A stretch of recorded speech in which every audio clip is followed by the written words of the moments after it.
अस्सलाम वालेकुम। 3 भाई थे और तीनों हज करने इकट्ठे जा रहे थे। वो बहुत खुश थे कि तीनों भाई इकट्ठे हज करेंगे।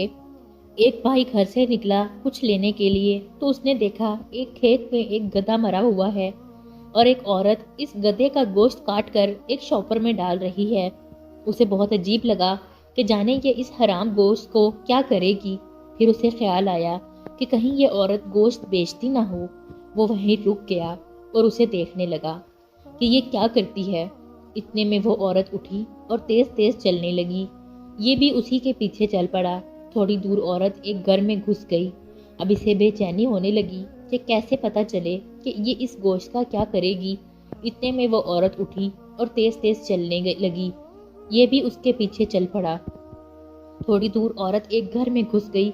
अब इसे बेचैनी होने लगी कि कैसे पता चले कि ये इस गोश्त का क्या करेगी। मैं ये हराम गोश्त इसे बेचने नहीं दूंगा।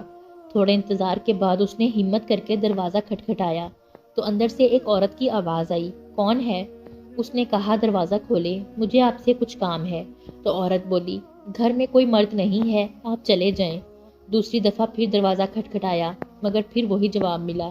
फिर तीसरी दफ़ा दरवाज़ा खटखटाया तो औरत ने दरवाज़ा खोल दिया। उसने फौरन पूछा, आप जो गोश्त लाई हैं उसका क्या करेंगी? वो तो हराम गोश्त है। औरत अंदर गई और 3 बच्चियों को ले आई और बोली, ये मेरी 3 बेटियां हैं। उनके वालिद फौत हो गए हैं, कई दिन से भूखी हैं। मैं और क्या करती।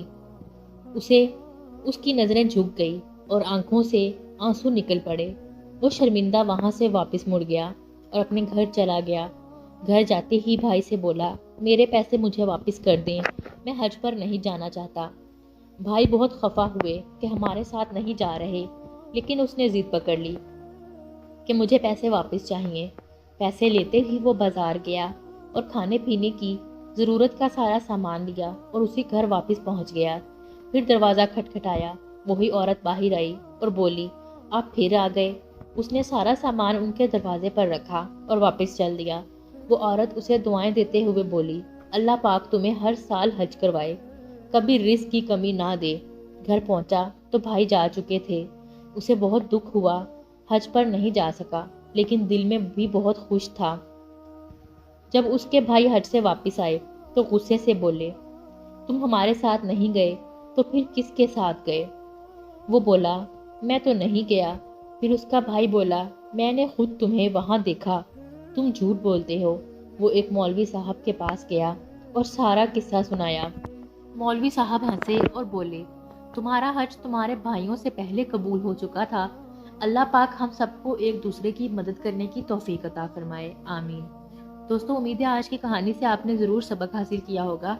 वीडियो पसंद आई हो तो वीडियो को लाइक करें, चैनल सब्सक्राइब करें, अपने दोस्तों के साथ शेयर करें। साथ ही साथ कमेंट सेक्शन में अपनी राय का इजहार ज़रूर करें। अल्लाह हाफिज़।